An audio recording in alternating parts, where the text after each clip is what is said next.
아까 이제 아렌트가 막스를 비판하려고 하는 그 초점이 막스가 생각한 이상적 사회상이라고 하는 건 노동사회를 벗어나지 않는 것이었다 하는 점을 문제 삼으려고 했던 것이라는 점 말씀드렸는데, 정말 막스가 그랬냐 하면은 전혀 그렇지는 않습니다.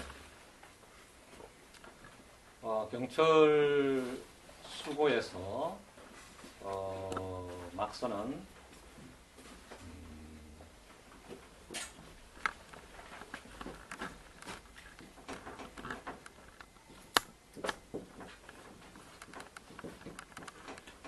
패티카이트라고 하는 말을 여러 차례 쓰고 있거든요. 저걸 저 독일어인데 우리말로 옮기면 활동성, 뒤에 카이트가 붙었으니까 주상명사가 되어 있는데, 독일어에서 행위하다라고 하는 건 타텐입니다. 타텐. 그러니까 타트 하면은 뭔가 뭐 이렇게 되는데, 활동성이라고 하는 것을 존재론적인 일반 개념으로 설정을 하거든요. 무슨 말인가 하면 자연이라고 하는 것은 활동성이다라고 정의하는 것이죠. 인간은 활동성이다. 동물도 활동성이다. 활동성 아닌 것은 없다고 보는 것이죠. 아마 요즘 최근에 뭐 들레저라거나 뭐 네거리나 이런 걸 공부하는 사람들이 주로 쓰고 있는 뭐 영능, 피성스라고 부르는 거, 영능, 영양, 양으로 표현하면, 영능을 양으로 표현하면 영양이 되는 것이죠. 그렇게 번역될 수 있는 거, 능력, 그것하고 유사하게 우주라고 하는 걸 그냥 활동성으로 생각하는 겁니다. 막스는 우주는 활동성이다. 최근에 유행하고 있는 흐름이다. 그런 말하고도 통하겠죠. 아렌트하고 막스가 크다랗게 차이를 보이는 게 있다면, 자연이라고 하는 것에 대해서 결코 하이라르키를 두고 보지 않는다라는 거예요. 동물이라고 하는 것을 낮게 평가하지 않습니다. 동식물, 뭐 무기물이라도 마찬가지죠. 자연, 나투랄리스무스, 자연주의, 나투랄리스무스 이퀄 후마니스무스, 자연주의는 인간주의다. 이게 경철 수고의 아주 핵심적인 주장이거든요. 인간주의를 자연주의로 해석하는 것. 그렇기 때문에 요 활동성이라고 하는 게 아까 말한 노동이라거나 부업하고 구분돼서 존재하는 게 아니라, 오히려 이런 것들을 포괄하면서 존재한다는 거죠.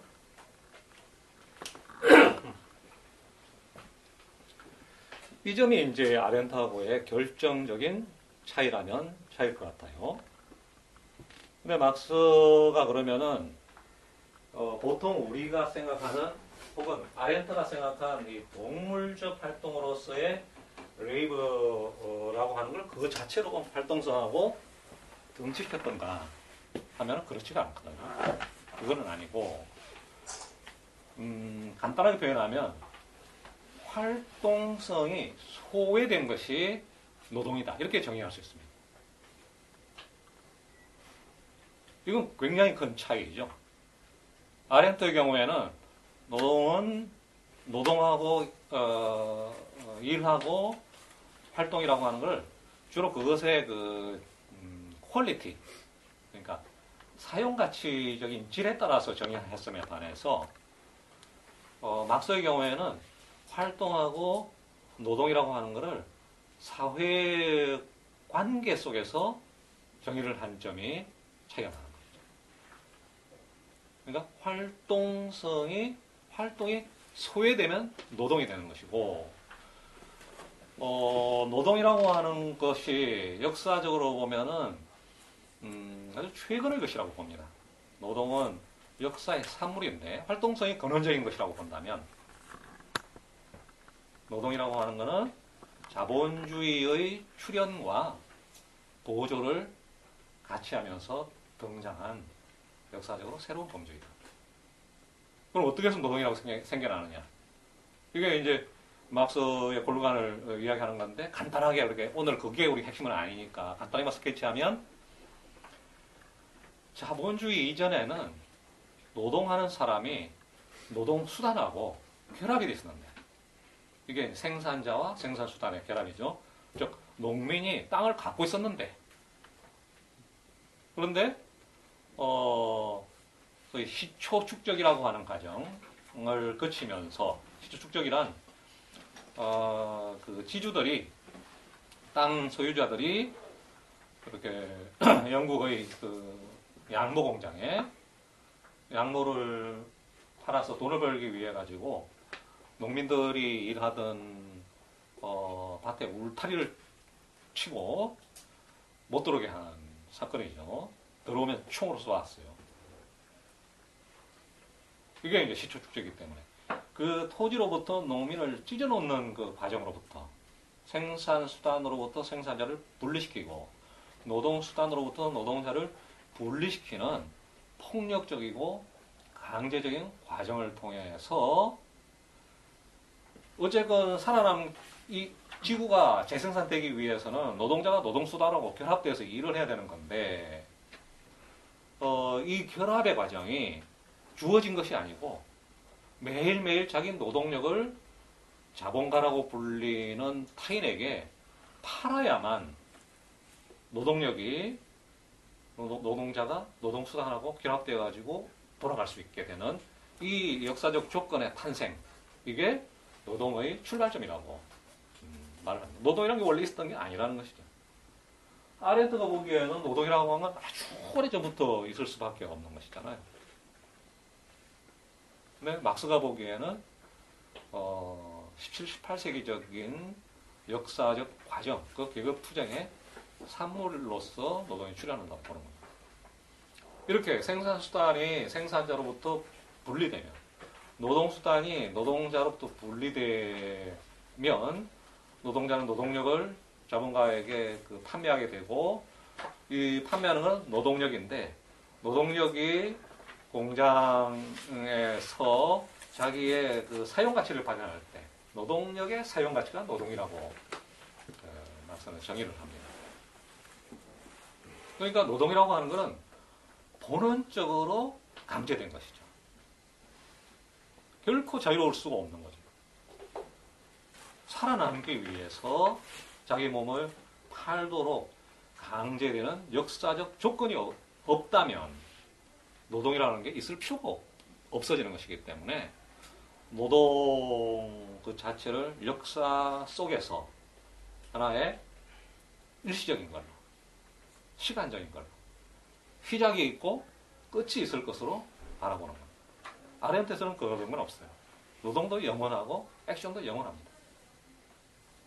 그러니까 노동은 이게 빠르면 한 2, 3세기 만에 끝날 수 있는 어떤 인간의 특정한 활동 양식으로 봤던 것이죠. 노동, 그러니까 활동성이 발휘되기 위한 조건인 생산수단을 갖지 못해서 그 생산수단과 결합되기 위해 자기 몸을 자본가에게 팔게 되는 이 조건이 바로 소외라고 부르는 역사적 조건이었습니다. 소외, 나로부터 멀어지는 것. 생산물이 나로부터 멀어지죠. 자본가가 고용 공장에서 자동차가 생산된다고 해서 거기서 일하는 사람들이 자동차 떡떡 집으로 가져오는 건 아니잖아요. 다 뭐 배에 실어가지고 딴 나라로 뭐 가버린다든지 돈 있는 사람들이 몰고 포장된 도로를 달리죠. 자동차 없는 사람은 그 포장된 도로를 달려볼 기회가 있는 사람에 비해 현저히 줄어들죠. 버스나 이런 거를 뭐 이용해야 되는 거니까. 여튼 그렇게 멀어져 가 버리는 거. 그래서 alienation, 멀어져 간다, 낯설게 된다 라는 의미에서 소외라고 불렀습니다. 그러니까 노동이라고 하는 건 활동이 소외된 것이기 때문에 이 소외를 극복하는 투쟁을 통해서 다시금 생산수단과 생산자가, 노동수단과 노동자가 재결합될 수 있다면 인간의 삶이라고 하는 것은 본연의 활동성으로 돌아갈 수 있다고 말하는 거죠. 그러니까 아렌트의 생각하고 막스의 생각은 목적에서는 일치합니다. 어떻게 보면 자유롭고자 하는 것이고, 자유롭기 위해서는 테티카이트로 돌아가야 되는 거고, 액션으로 돌아가야 된다고 보는 거죠.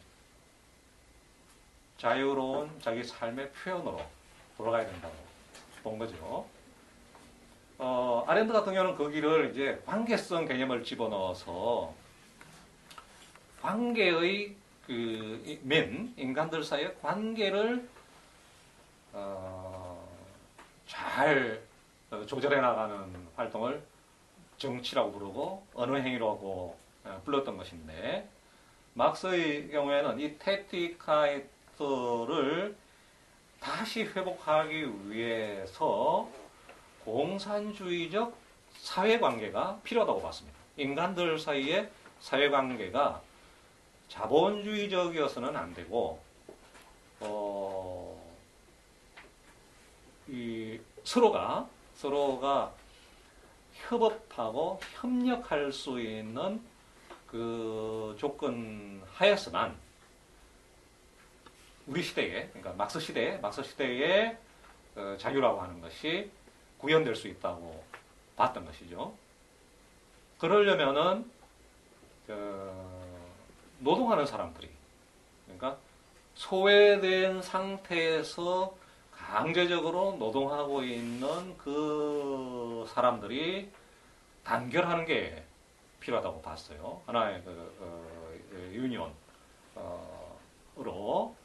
단결하는 게 필요하다고 봤고, 이 단결을 저지하고 가로막는 여러 요소들이 있는데, 예컨대 뭐 이데올로기 같은 것도 그렇고, 국가 장치 같은 것도 그렇고, 다양한 폭력 수단들 같은 것도 이걸 가로막고 있고, 자본론 같은 데서는 그 이데올로기의 문제가 훨씬 더 이제 심오한 의의로 파헤쳐지면서 그 화폐라고 하는 것의 존재 그 자체가 인간들 사이의 관계, 아렌트가 염두에 뒀던 그 사람들 사이의 관계를 물건들 사이의 관계, 동전, 지금 우리 시대는 뭐 동전 별로 안 사용되지만 그 화폐들 사이의 관계로 이렇게 뒤바꿔 놓는다고 봤던 거죠. 이게 이제 물신주의 개념으로 물이 신이 되는 개념으로 나타나는 건데, 어쨌건 이런 장애물들이 켜져 있기 때문에 보통 레이버러, 그러니까 일하는 사람들, 노동하는 사람들이 직접적으로 서로 공통되어지는 그런 관계를 수립해 나가는 게 쉽지 않고 어렵다. 그러므로 누군가가 하여튼 앞서서 이 관계를 실현하기 위한 노력을 해줘야 되는데, 그게 이제 커뮤니스트들이다라고 봤던 거죠. 공산주의자 선언이라고 하는 텍스트를 48년에 일종의 강령적 문건으로 제출을 하면서 커뮤니스트는 노동자들하고 분리된 존재는 아니고 노동자들의 선진적인 부분으로, 앞서가는 부분으로서 노동자들이 부딪혀 있는 그 장애를 먼저 깨고 나가는 존재가 되어야 된다. 이렇게 이제 막스는 서술을 했어요. 막스 커다란 생각을 그냥 스케치하듯이 한번 쭉 훑어보면 이렇게 말할 수 있다는 겁니다. 자, 여기서 보면은 막스의 기본적인 아이디어하고 아렌트 아이디어가 되게 이렇게 접근하는 점이 있다는 우리는 찾아볼 수가 있죠. 액션에 대해서 사유하는 게 굉장히 차이가 나더라도 기본적으로 인간의 활동이 노동의 형태를 벗어버려야 된다라고 하는 점에서는 아렌트하고 적어도 공통된 생각을 갖고 있었다. 그렇게 말할 수가 있겠습니다. 물론 아렌트는 막스보다도 이후에 이제 레닌이라거나 스탈린과 같은 그 현실 사회주의의 그 건설자들을 더 많이 염두에 두고 있고 그런 사람들하고 히틀러 같은 사람들 사이에 공통점이 있지 않느냐 이렇게 이제 보고 있기 때문에 우리가 이제 막스 이후의 현실 사회주의에 대한 분석을 반드시 해야 되고 왜 그 사회가 나름의 선의에도 불구하고 그 선의가 사람들이 살만한 그런 세상을 구축하는 데 성공하지 못하고 좌절되었는가 하는 문제는 이제 생각을 깊이 해야 되는 것이죠. 조금만 우리가 덧붙인다면은 사회주의가 지금 끝났다고 생각하면 대단히 곤란하다는 거죠. 곤란하고 오히려 사회주의는 1989년 베를린 장벽의 붕괴 이후로 끝난 듯이 보였으나 사실상은 현대의 그 자본주의를 끌고 가는 기관차가 되고 있다고 말하는 게 더 정확한 게 아닐까라고 생각해요. 그러니까 소련은 해체되었지만 지금 어떻습니까? 중국과 같은 나라가 하나의 사회주의를 전혀 포기하지 않고 있단 말이죠. 현실 사회주의라는 이런 하에서 세계의 경제적 리더십을 행사하고 있을 뿐만 아니라 최근에 박근혜도 거기 갔다 왔죠? 가지고 무슨 누굽니까? 누구 옆에 앉았죠? 러시아의 푸틴인가요? 푸틴 옆에 바로 시진핑 옆에 앉지 않을까 했는데 그 옆에 앉아가지고 뭐 어떻다는 보도가 있었지만 군사 프레이드가 엄청나게 크게 펼쳐졌잖아요. 신무기들이 세계의 리더들이 다 모인 자리에서 한번 보라고 이렇게 내놓은 것이었죠.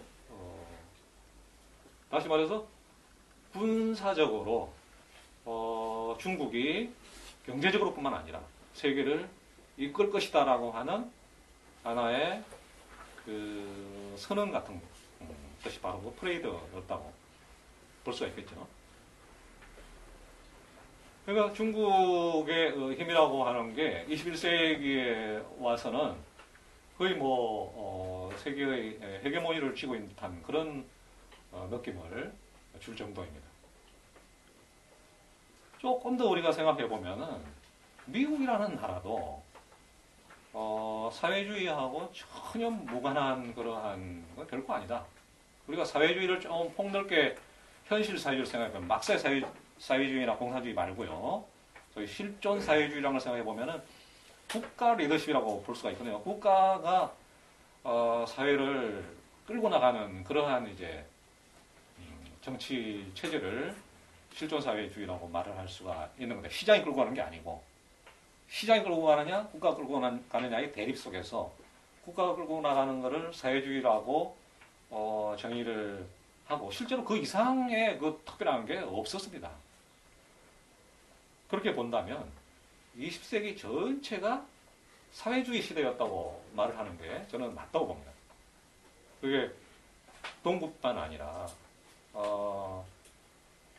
파시즘까지도 국가가 사회를 끌고 나가는 그러한 시스템이었었고요.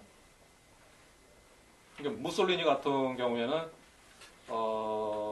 러시아 혁명을 엄청나게 높게 평가하거든요. 실제로 이제 사회민주주의자였었고 그리고 케인즈주의라고 하는 거. 케인즈주의 하에서 통계적으로는 동구에서의 그 국가자본이 전체 한 나라의 자산의 80% 정도를 차지한 어떤 절정기가 있었다면은 유럽 같은 경우는 50% 정도는 되거든요. 케인즈주의 하에서. 전후 복지국가 체제에서는 국유재산이 그렇게 커진다라는 거죠. 제3세계는 그럼 어떤가? 지금 제1세계, 제2세계 정도 됐는데 제3세계에서 국가만큼 강력한 사회 리더는 없었죠. 민족해방투쟁의 대부분은 현실사회주의를 벤치마킹하면서 어떻게 국가로 하여금 강력한 지도력을 발휘하게 할 것인가로 다시 모아졌었으니까요. 미국은 엄청나게 예외로 보이지만 1945년도에 마샬 플랜에서부터 시작해가지고 그 이후 지금까지 군사력으로 세계를 제패해 오고 있는데 군사비 지출이 세계에서 가장 큰 나라일 뿐만 아니라 전 세계 군사비 지출의 4분의 1 정도를 미국은 지출을 하고 있습니다. 이거는 전부 어쨌건 미국 국민들의 세금으로부터 나오기도 하고 하여튼 해외 자산의 유입으로부터 나오기도 하겠는데 어쨌건 미국이라고 하는 국가는 군사적 케인즈주의라고 부르는 게 맞다라는 거죠. 우리가 국가가 끌고 간다라고 하는 평면만 집중해 본다면은 21세기에서 사회주의적이지 않은 나라가 과연 있겠느냐. 1988년인가요? 금요일로 보는 건데, 고르바초프가 한국에 와서 노태우하고 회담을 했나요? 제주도 부근이었던 것 같은데 거기에서 발설했던 게 대한민국이야말로 진짜 사회주의다라고 고르바초프가 인정을 러시아보다도 더 사회주의적인 나라가 한국이다 이렇게 말했죠. 박정희 정권의 경제개발 5개년 계획에 연속하고 스탈린 시대에 경제개발 계획하고 무슨 차이가 나냐 물어볼 수 있는 거죠. 여튼 일로 넘어갈 필요 없이 어쨌든 사회주의라고 하는 건 아직 살아있는 쟁점이고 어쩌면 사회주의와의 사회주의를 극복하는 것 이게 지금 우리한테는 사회주의를 괜히 비난만 하고 망했다, 뭐 해체됐으니 혹은 실패했느니 이렇게 말하는데 머물 것이 아니라 그렇다고 해서 반공주의적으로 사회주의를 바라볼 게 아니라 사회주의가 뭘 이뤄내고 사회주의가 지금 어떤 문제를 야기시키고 있고 사회주의를 극복하려면 어떤 행위가 필요한지를 사고하는 것. 사회주의를 지금 현실의 문제로서 바라보는 것이 중요한 과제라고 저는 생각을 합니다. 이럴 때 이제 아렌트의 생각, 사회주의가 황금이하게 확산된 역사적 시기가 지금 한 세기가 넘어가고 있는데 아렌트 같은 경우는 아직도 노동사회야라고 생각을 하는 것이고 어떻게 자유를 실현할 수 있을 것인가를 질문을 던질 수 있다면 마크스적 관점에서 보았을 때는 사회주의 속에서도 전혀 소외가 끝나지 않고 있다라고 하는 문제, 즉 택티카이트가 여전히 노동으로서 구현되고 있는데 대체 이 소외된 활동서로서의 노동을 어떻게 극복할 것인가 하는 문제에 직면한다는 거죠. 여기서 우리가 조금 더 이제 이야기를 진전을 시켜서 오늘날 문제로 넘어가 보면 좋겠는데 이미 뭐 넘어갔지만 제가 이제 인지자본주의라고 하는 표현을 썼을 때의 인지자본주의는 엄밀히 말하면 아렌트가 말한 액션을 착취하고 수탈하는 사회.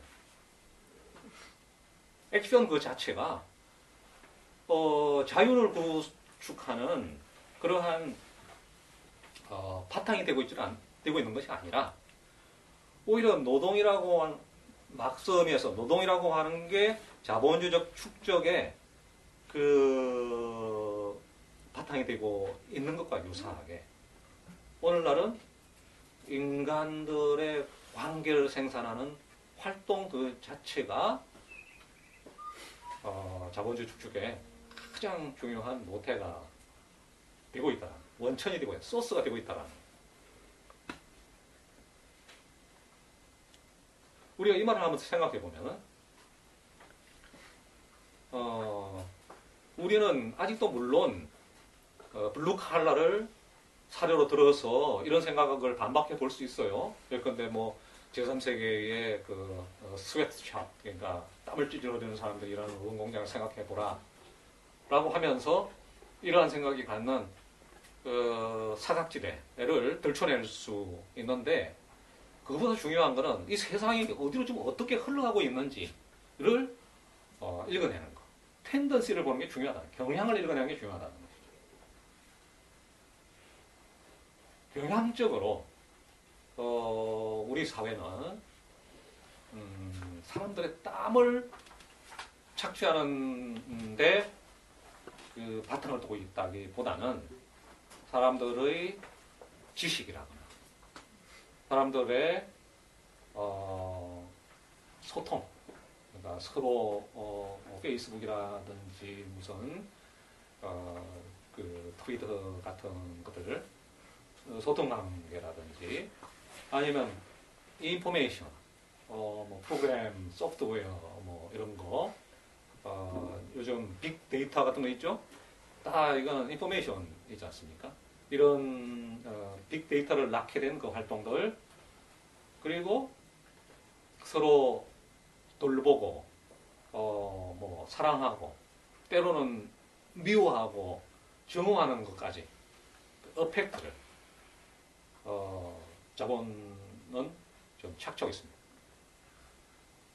이 내용은 이제 인지자본주의에 상술이 되어 있기 때문에 여기서 뭐 많이 반복하지는 않겠어요.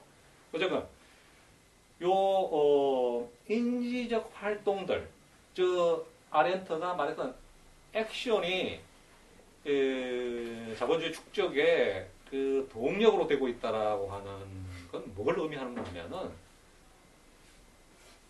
아렌트가 맨이라는 말을 썼을 때 그것의 정치적 형태는 타운이었던 거고, 이 타운에 대한 막서적 번화는 꼬뮌이죠. 꼬뮌을, 사람들 사이에 꼬뮌을 구축하는 게 목표였었는데, 이 꼬뮌을 지금 금융자본을 매개로 해서 고스란히 들어먹고 있는 거죠.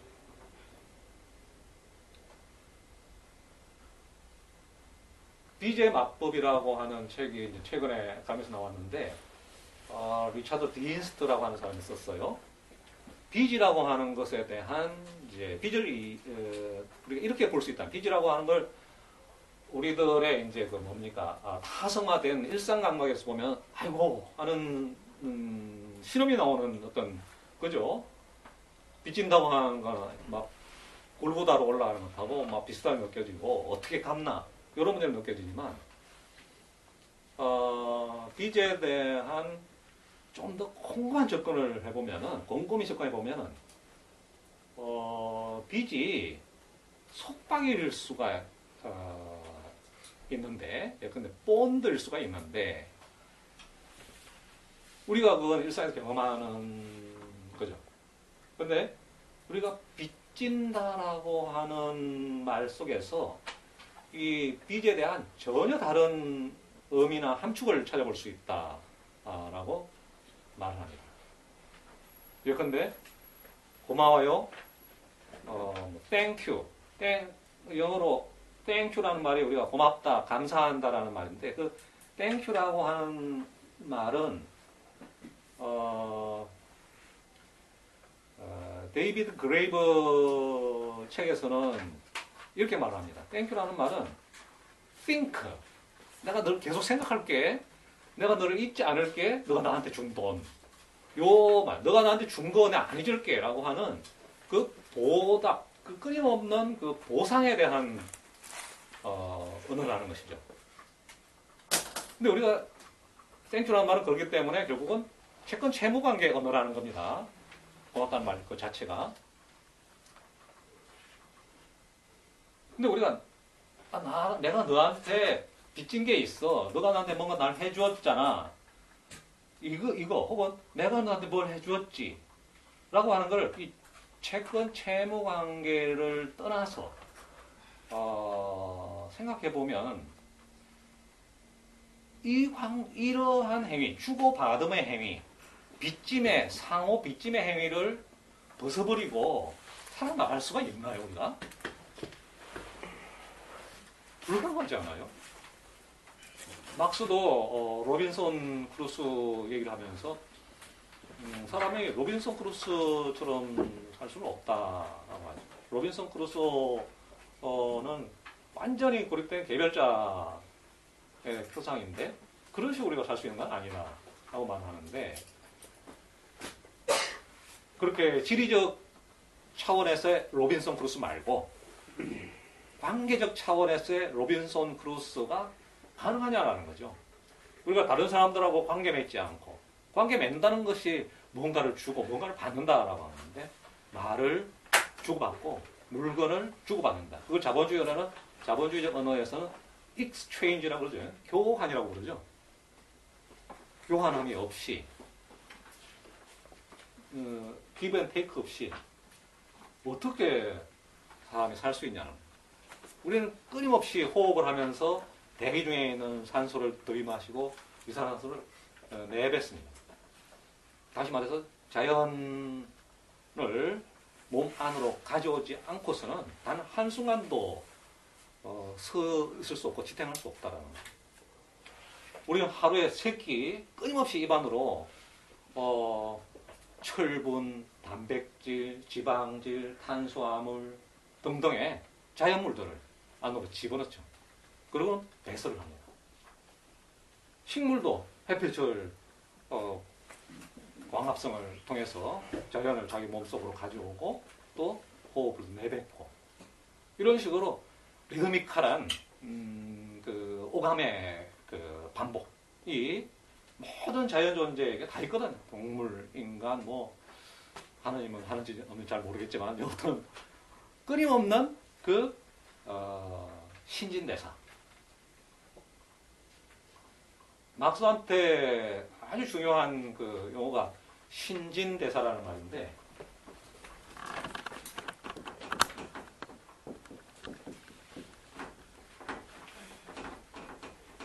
스토프 베키제이라고 해요. 스토프라고 하는 게 물질이란 말이에요. 그냥 물질을 베키제 오간다, 대사시킨다, 왔다 갔다 하게 한다. 그러니까 물질들의 흐름이 우리 생명 흐름이라는 것이죠. 기본적으로. 우리는 끊임없이 먹고 배설해야 되고 딴 사람을 만나야 되고 말을 주고받아야 되고 이것 떠나서는 아무것도 아니라는 거죠. 어쩌면 하나의 개체라고 하는 게 그러한 물질들이 일시적으로 정유하는, 정박하는 장소라고 말하는 게 더 맞을지도 몰라요.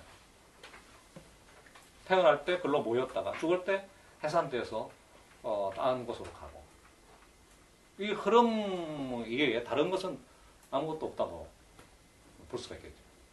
그러니까 부채, 빚진다라고 하는 거는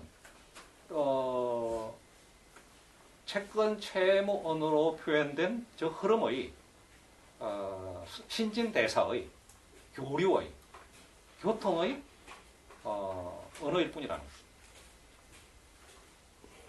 바로 이 흐름이 장벽 없이 자유자재로 흘러갈 수 있는 상태에 대해서 우리가 계속 꿈꾸면서 그거를 갖다가 뭐 꼬민이라고 부르기도 하고 소비에트라고 부르기도 하고 네트워킹이라고 부르기도 하고 이 다양한 언어로 우리는 표현을 하고 있잖아요. 근데 우리는 이미 현실에서는 그걸 하고 있다라는 거예요. 사실상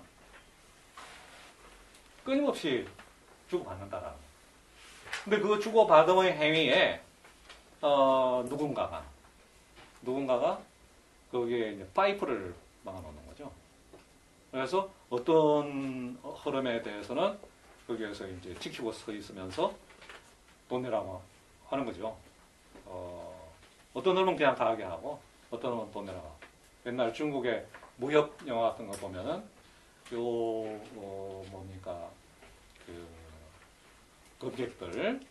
검객들이 길목을 지키고 앉아가지고 통과세를 받잖아요. 싸움 잘하는 사람들이 주로 강호에서 그런 걸 하는데 이런 게 이제 좀 더 거대해지고 체계화된 게 국가잖아요. 그래서 세금이라는 형태로 우리가 술 한 잔 마셔도 돈 내, 담배 한 대 피워도 돈 내, 책을 사도 돈 내. 세금이 붙지 않은 모든 거래 행위에 통행세를 다 내게 만들어 놓은 게 국가죠. 이렇게 누군가가 이게 파이프를 받고 있어서 이 흐름들이 어떻게 보면 자연스럽게 흘러가는 것 같지만 어디에서 삐걱삐걱 소리가 나고 그 마찰음이 들리고 어떨 때는 살을 에이는 아픔이 따르고 막 이런 식이죠.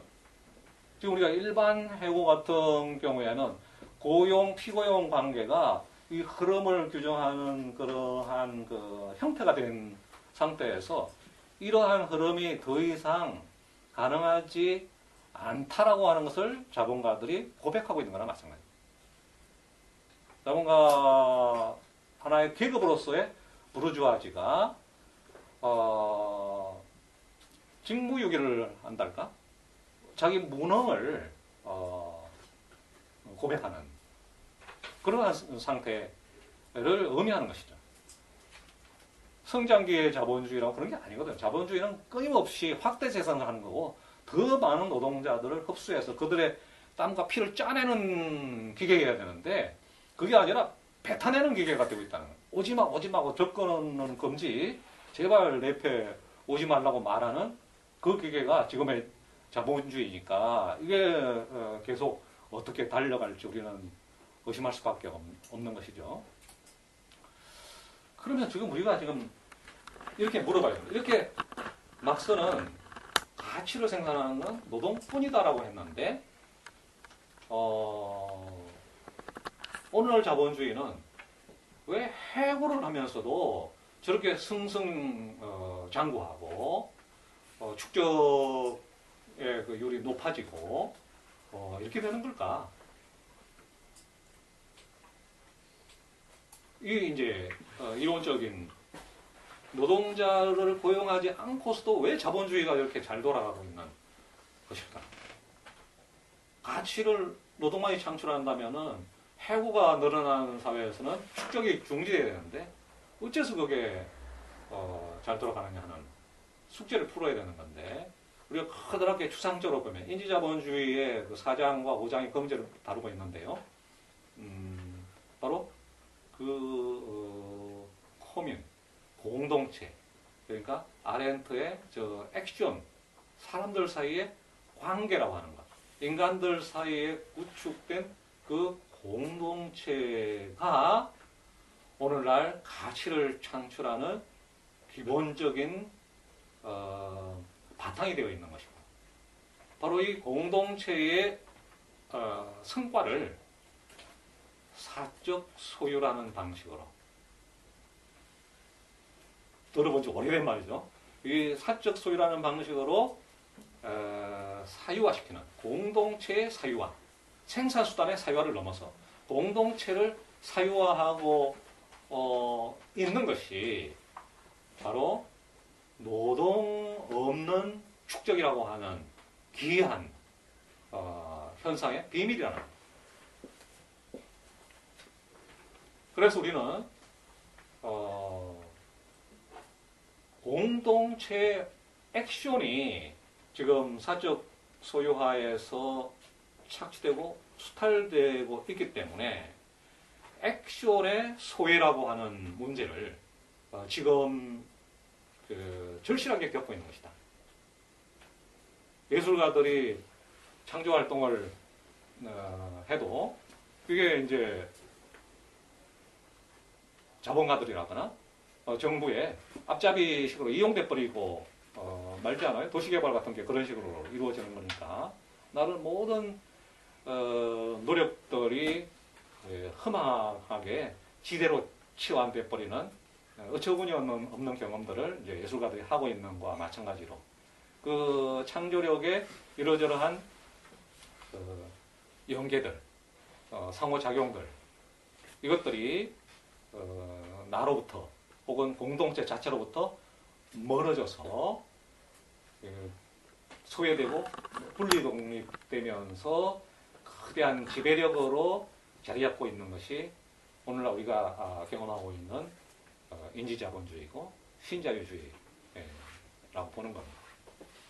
그래서 우리가 이제 활동이라고 하는 것에 활동의 소외 극복, 단지 노동에서 활동으로 넘어가는 것이 지금의 문제는 아니라는 것이죠.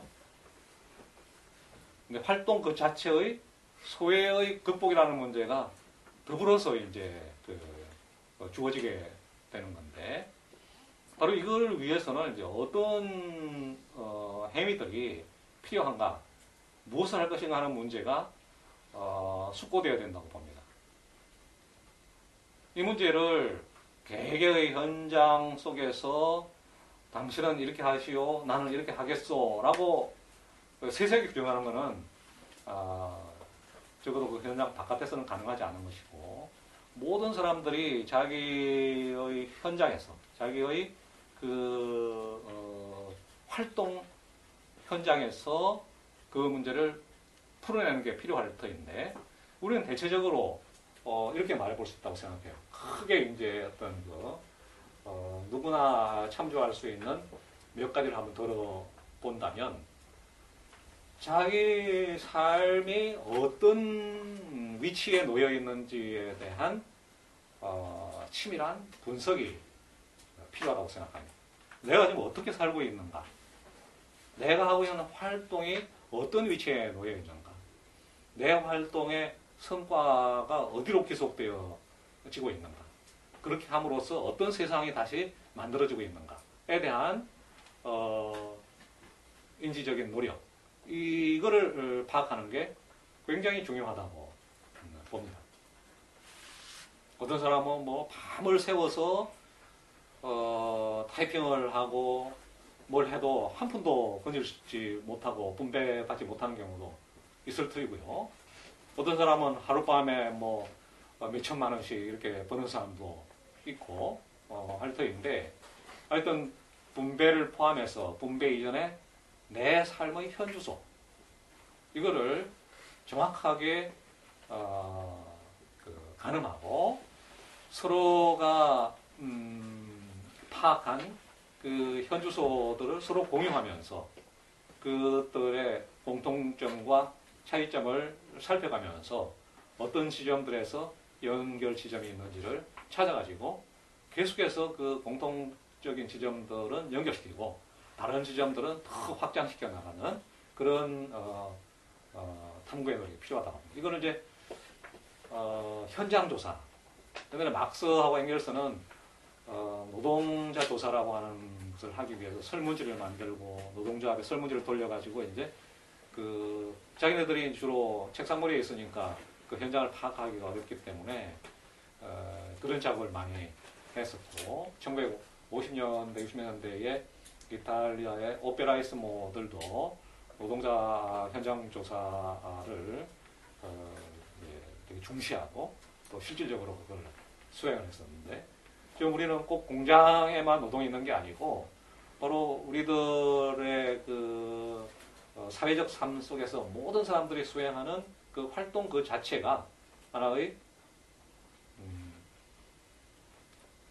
현장인 상황에서 각자의 현장들을 유심히 들여다보고 그 상태, 그 구조, 그것의 어떤 경향들, 이런 것들을 분석하고 공유하는 작업에서부터 시작하는 게 필요하다고 봅니다.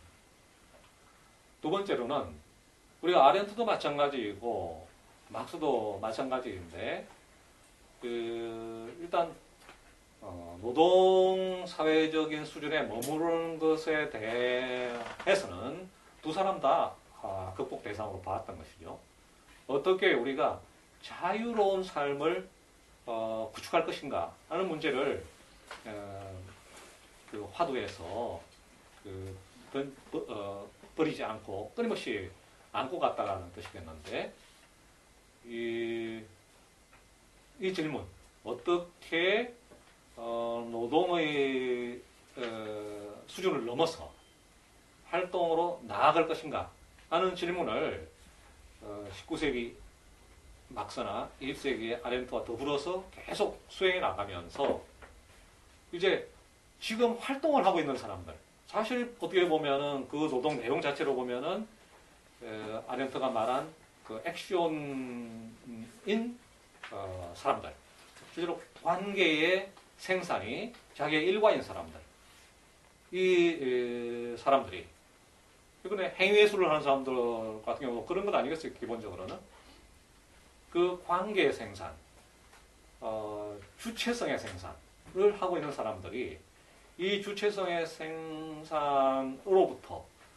실질적으로 소외되고 있는 이 현실을 직시하면서 이 활동의 소외를 거부하고 마치 과거의 오페라이스 모들이 노동 소외를 벗어나기 위해서 노동 거부를 했던 것과 마찬가지로 이 인지적 소외를 거부하는 거부 행동들을 집단적으로 수행하는 게 매우 중요하다고 봅니다. 근데 지금 거부의 노력들보다는 어떻게 내가 취업할 것인가 라는 화두 이미 거부되어 버린 상태있죠. 내가 활동을 거부하려고 하는 것이 아니라 그냥 자본주의가 나를 거부해가지고 내가 거부할 게 별로 없는 상황이죠. 활동과 연관해서 본다면 이러한 상황 속에서 이 질문은 그럼 어떻게 변형되어야 되는가 하는 문제겠는데요. 거부된 사람, 해고된 사람의 입장에서 봤을 때 이거는 지난 날로부터 해고된다, 거부된다고 하는 것은 노동할 수 있는 수단, 생산할 수 있는 수단으로부터 배제된다는 의미를 가져왔었어요. 근데 지금의 경우에는 꼭 그런 의미를 갖는 건 아닙니다. 예컨대 컴퓨터나 뭐 화구라거나 미디 뭐 한다면은 뭔가 들 수 있는 그런 상태에 있던 거대한 생산 수단을 요구하는 그런 시대는 아니에요. 그러면은 이 생산 수단으로 내가 생산할 수 있는 것들이 판매가 되지 못하는 거죠. 자본주의적 의미에서의 판매가 안 되는 겁니다. 이 말은 뭐냐면 내가 타자와 만날 수 있는 기회를 얻지 어렵다는 의미겠죠. 그렇기 때문에 지금 이 모든 것들을 문제 삼아야 된다고 봅니다. 그러니까 주요한 생산 수단은 사실상 해고된 개개인들로부터는 멀어져 있죠. 이거를 이제 전유하는 문제가 여전히 전성되고 있고 남아 있습니다. 근데 내가 생산 수단을 가지고 있는 경우에는 이 생산을 해도 이 생산물을 공유하고 나눌 수 있는 그 공동체가 부재하기 때문에 우리가 소외감을 느끼는 것이니까 바로 그러한 공동체를 일상적으로 구축해 나가는 것. 이게 반드시 필요한 문제라고 생각이 들고요. 세 번째로 내가 생산자를 갖고 있고 내 생산물을 공유할 사람들이 있으나 이로부터 나에게로 돌아오는 어떠한 반대급부도 없는 경우가 있는 거죠. 그냥 무상의 그런 노동처럼 나의 활동이 되어버리는 경우가 많이 있는데 이거야말로 이제 사적 소유라고 하는 체제가 가져오는 가장 치명적인 결과라고 볼 수가 있겠습니다. 이 공통적인 것의 사적 소유 체제 하에서 화폐화 시켜주지 아니하고 자본주의 화폐화 시켜주지 아니하고 이걸 무상으로 금융자본이 수탈해 나가는 것. 이게 지금 우리가 직면해 있는 세 번째 문제이기 때문에 소득이라고 하는 문제가 생산이라고 하는 문제와 더불어서 매우 중요한 문제로 대두가 되고 있다는 겁니다. 소득. 이건 자본주의적 용어로는 인컴이죠. 내 속으로 오는 거. 인컴의 문제인데 아까 말한 우리가 흐름의 관점에서 보면은 주고받음의 과정에서 주는 것만 있고 받는 건 없다라는 얘기겠죠. 즉 환류 관계가 끊어졌다는 의미이고 공동체의 선순환이 보장되지 않는다라는 의미겠죠.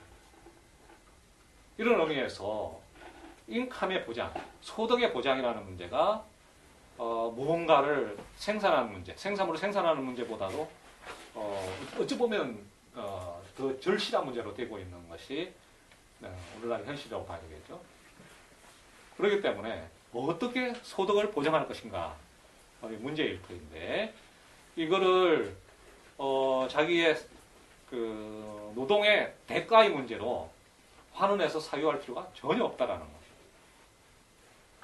이게 좀 어려운 문제가 이제 등장하고 있는데 이거를 정치경제학적으로 설명하려면 시간이 많이 좀 소요가 됩니다. 근데 어쨌건 과거에는 소득의 문제를 노동의 보상으로 보았기 때문에, 즉 노동한 자에게 소득이 있다고 보았기 때문에 임금이든 그게 복지 혜택이든 간에 노동하고의 어떤 형태의 연관성을 맺으려고 했어요. 복지 국가들에서도 사실 복지라고 하는 건 노동의 대가는 절대로 아니거든요. 이제 노동 계급의 힘이 강해져가지고 이들의 투쟁력이 강해졌을 때 이어가치로 자본가들이 수탈한 것 중에 착취한 것 중에 일부를 복지 형태로 사회적 임금의 형태로 되돌려주는 것입니다. 근데 어쨌든 벌레어 같은 영국 노동당 당수 같은 사람도 이 복지는 노동에 근거해야 된다고 하면서 노동 복지로 계속 이제 밀고 나가지 않았습니까? 이런 식으로 노동과 소득의 이 연결고리가 하나의 그 일반 법칙처럼 우리들한테 그 두뇌에 새겨져 있어요. 그런데 좀 전에 이미 말했지만 복지라고 하는 말 그 자체가 노동하고 소득이 상관이 없다라는 말의 그 증거입니다. 복지 체제를 우리가 묘사할 때 왜 이렇게 말하잖아요. 실업자들을 불러 모아가지고 구덩이를 파괴하고 돈 준 다음에 다음날 그 구덩이 묻게 하고 다시 또 돈 주고 그 다음날 다시 파괴하고 이런 식으로 노동과 복지를 연결시키기 위해서 그냥 안 파도 되는 그 구덩이를 자꾸 파괴하고 덮게 해 왔다라는 거죠. 그러니까 복지는 노동의 대가하고는 사실상 아무런 상관없어요. 노동의 대가는 임금으로 주어지는 겁니다. 그러니까 복지 사회가 20세기 후반에 찾아왔다고 하는 것은 노동과 소득과의 관계 고리가 필연적 고리가 이완되고 해이해지고 끊어지는 그 소리를 우리한테 들려주는 것이죠. 복지 사회 그거는 소득은 노동하고는 상관이 없는 거야 라는 잔잔한 목소리. 바로 우리는 이 과정을 좀 더 가속시키고 극단화시킬 필요가 있다고 봅니다. 노동은 우리는 지금 소외된 활동이라고 보기 때문에 우리가 활동입니다. 내가 하나의 생명체로서 내 자유의지에 따라서 수행하는 활동인 것이고 소득이라고 하는 사회 운영의 그 일종의 우리가 먹어야 할 양식과 같은 것은 그것과 별도로 공동체가 책임져야 될 별도의 흐름이라고 우리는 주장해야 된다. 최근에 이제 한국에서도 일고 있지만 기본소득 운동이 있는데 기본소득이라고 하는 게 바로 다른 의미를 다 떠나서 노동과 소득은 관계가 없다라고 하는 것을 운동 논리로 이렇게 받아들인 거의 뭐 최초의 운동이라고 볼 수 있겠죠. 아까 소득 보장의 논리를 운동으로 전환시키고 있는 것이기 때문에 노동하냐 안 하냐와는 전혀 상관없이 누구나가 다 하나의 그 생명체로서 기쁘게 살아나갈 수 있는 그러한 소득을 확보하자는 운동이죠. 그게 현실로 가면 갈수록 계속 압박을 받아가지고 기쁘게 사는 게 아니라 그냥 최소한으로 산다는 쪽으로 이렇게 뭡니까 짓눌려 가는 경향이 없잖아 있지만 애초에 취지는 그런 건 아니라는 것이. 우리가 기쁘게 살 수 있는 소득을 획득할 수 있는 권리 선언이고 우리의 대장정인이 돼야 된다고 봅니다. 바로 이 우리의 활동은 자유롭고 소득은 보장되는 이러한 사회가 지금과 같은 사적 부르주아적 사적 소유에 기초한 자본주의 시스템 속에서 완만하게 실현될 수 있으리라고 우리가 상상한다면 좀 이렇게 뼈아픈 경험을 덜한 사람이라고 말하는 게 더 맞겠죠. 아마도 결코 가능하지 않을 겁니다. 근데 제가 생각하기에는 지금 우리가 살고 있는 게 정말 자본주의일까? 한번 물어보게 돼요. 어떨 때 이런 생각을 해봅니다. 정말 우리가 인간일까? 인간이라고 하는 존재, 무슨 원숭이와 비슷한 위에서 더 거슬면 쥐와 같은 설치류에서 쭉 진화해 와가지고 크로마뇽인 무슨 네안데르탈인, 자바고닌 등등 현생 인류들을 거쳐가지고 지금의 이런 인간일까라는 의문을 가져보게 되거든요. 그래서 인간이라고 하는 그 용어는 농경사회 정도의 아주 적절한 말이 아닐까 싶어요. 지금 우리는 거의 식사라거나 이런 것들을 공산품으로 이렇게 먹고 있잖아요. 편의점에 가보면 그게 자연물보다는 화공품들이 더 많다는 생각이 들고 각각의 식당들의 구성물들만 보더라도 옛날에 인간이라고 불릴 수 있었던 그 사람들이 먹고 사는 걸 먹고 살고 있지는 않다라는 거죠.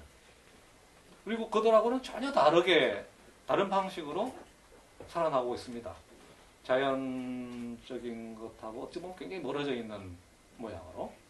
그리고는 몸에 이렇게 기계 장치들을 막 삽입을 하고, 신체 발부는 수지 부모라 해가지고 머리카락을 이렇게 길렀던 것과는 달리 지금은 뭐 털뿐만 아니라 이렇게 뼈도 살살 깎아가지고, 이렇게 모양을 만들어 내가는, 그래서 전혀 천연적이지 않은 아주 인공적인 모양을 갖는 사람들. 그러니까 사이보그라고 하는 것하고 인간 사이의 거리가 정말 그렇게 멀까? 우리 모두가 다 사이보그는 아닐까? 우리가 휴대폰을 두고 나올 때 뭔가 장기가 하나 빠진 것 같은 느낌이 드는 게 그런 건 아닐까? 바로 우리가 지금 인간인지 아닌지 한번 생각해 봐야 됩니다. 미셀 푸코는 말과 사물의 그 끝머리에서 인간이라고 하는 존재는 파도에 휩쓸려 버릴 모래사장에 그린 얼굴처럼 언젠가는 소멸하고 말 것이다. 그런 식의 구절을 쓰고 있는데 인간이란 범죄 그 자체가 역사적 범죄다. 그럼 우리가 다른 걸로 지금 비인간으로 이미 가고 있고 비인간의 입구에 들어섰는지도 모릅니다. 자본주의도 마찬가지라는 거죠. 우리가 자본주의 이렇게 부르면은 상업자본주의, 산업자본주의 이런 걸 떠올리고 노동자에 대한 자본가의 착취, 대립, 공장 이런 걸 떠올리고 시장 속에서의 상품의 교환 이런 걸 떠올리는데 오늘날 우리가 경험하고 있는 범주들은 얼핏 보면 그하고 외관성 되게 많이 유사한데 구체적으로 생각에 들어가기 시작하면은 그런 표상 가지고는 영 안 맞는 현상들이 벌어지고 있거든요. 그래서 우리가 좀 더 심각하게 생각하려면 막스의 그 그루트리스의 정치경제학 및 비판 요강의 그 한국어 본어로는 둘째 권의 마지막 부분 기계들에 관한 단상장을 좀 더 읽어봐야 되겠지만 우리가 지금 살고 있는 게 전형적 의미에서의 자본주의는 결코 아니라는 거죠. 우리가 자본주의라고 생각해왔던 그 표상하고 안 맞아 떨어지고 어떤 탈구된 형상을 보이고 있기 때문에 제가 인지자본주의라고 부르는 것은 자본주의라는 이름을 달고 있지만 어쩌면 이미 비자본주의적인 것으로 나아가고 있는 그러한 자본주의이고 우리의 운동들은 바로 이 자본주의의 그 비자본주의적인 것으로의 달라짐, 이 이행의 속도를 더 한편 가속시키면서 그것이 맺고 있는 내적 관계들을 흐물어뜨리는 방식으로 나가야 되지 않겠는가 그렇게 생각을 합니다. 그러니까 다중지성의 정원에서 이렇게 활동가라고 하는 이제 이름을 가진 사람들이 이제 활동을 하고 있는데 굉장히 많은 사람들은 되게 이상하다라고 생각해요. 쟤네들은 어떻게 퇴근도 안 하고 맨날 밤 늦게까지 뭐 하는 거지? 라고 이제 의문을 제기하고 빨리 퇴근하라 그러고 뭔가 이렇게 기본적인 이제 노동의 표상 속에서 사고할 때 이상한 존재로 약간 괴물처럼 취급을 해가지고 이런 게 이제 내적으로 사람들한테 좀 의욕을 떨어뜨린다거나 이런 것으로도 다가오고 그래요. 그러니까 이게 활동인지 노동인지가 명확하게 이해되지 않을 때는 그런 이제 혼선이 이제 생겨버리는 것이죠. 그래서 우리가 노동으로서 이 세상의 모든 걸 생각하게 되면 가속한다거나 극단화한다거나 진지하다거나 열정적이라거나 긴장감을 갖는다거나 이런 거는 해서는 안 될 걸로 보여집니다. 왜냐하면 슬검슬검 좀 이렇게 도망치면서 시킬 때는 뭔가 하는 척 하다가 안 시키면 이렇게 딴 거 하고 농땡이 치고 게임하다가 모니터 스크린 바꾸고 이런 식으로 하는 게 노동자의 모습이기 때문에 우리 삶도 그렇게 살아야 된다고 생각하게 되는 거죠. 한편에서는 그게 이제 자본가들에 대한 싸움에서 유효한 투쟁 방식이었거는 맞아요. 사보타지든 뭐든 간에. 근데 활동까지 그래야 되는 건 아니거든요. 베토벤이 이만큼 일했으니까 이만큼 작곡하는 걸 멈추고 쉬고 자고 난 다음에 한다. 그렇게 작곡하지는 않았거든요. 자기의 생명력이 있는 한 곡을 작곡할 때는 온몸을 다 바쳐서 심혈을 바쳐가지고 작곡을 했죠. 그러니까 자기 생명의 극한까지 작업을 하는 게 액션의 특징인 거죠. 근데 이게 노동관계에 들어가면 정반대의 효과를 나타냅니다. 그러니까 소위 스타노프 운동 같은 게 그런 건데 소비에트 혁명 직후에 스타노프라는 사람의 노동 성과가 다른 사람보다 몇 배나 되어가지고 이 사람을 칭송하면서 토요일에 휴가 시간을 반납하고 노동하도록 막 몰아치고 스타노프처럼 열심히 연구하고 열심히 노동하는 사람으로 되라고 이제 국가가 선전을 했었기 때문에 긍정적인 사람 이 스타노프는 진짜 자기가 이 새로운 사회를 만들려면 달라져야 된다고 생각을 하고 온몸을 다 바친 거예요. 근데 그게 이제 국가 수준에 가가지고는 완전히 이제 변질이 되는 거죠. 이런 식으로 살아. 누구나 이렇게 살아. 그래가지고 모든 사람을 토요일을 반납하게 만드는 그런 효과를 발휘했던 건데 이 미묘한 문제들이 있는 겁니다. 그러니까 활동 그 자체가